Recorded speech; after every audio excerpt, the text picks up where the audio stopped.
हेल' लोगोफोर, दिनैनि मोनसे गोदान भिडिअ बयखौबो बरायहरबाय। आसा खालामो भिडिअखौ हानायमानि जोबजासे नायलांगोन।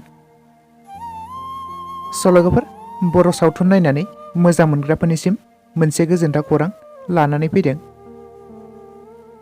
लोगोफोर, आरबि फिल्म प्रडाक्शन बेनारजों दिहुनजानाय गोदानै मोनसे फैनो गोनां आबुं मोनसे बर' सावथुन। बे सावथुननि टाइटेलनि मुङानो जादों रोदा। लोगोफोर, बे सावथुनाव फाव खालामनायखौ नुनो मोनगोन सोरां, रिया ब्रह्म, मनालिसा, सिमां सैनारि, सिजा बसुमतारी, जयन्त आरो गोबां आर्टिस्टफोरनि फाव खालामनायखौ नुनो मोनगोन। लोगोफोर, बे भिडिअनि प्रडिउसखौनो खालामदों रिया ब्रह्म आरो बे भिडिअनि स्ट'रि स्क्रिप्ट सानसोरां खाख्लारि। लोगोफोर, बे सावथुना मोनसे आबुं मोनसे समाजारि सावथुन जागोन आरो बे सावथुननि शुटिंआ स्टार्ट जाबाय आरो बे सावथुनखौ थाबैनो नुनो मोनगोन लोगोफोर।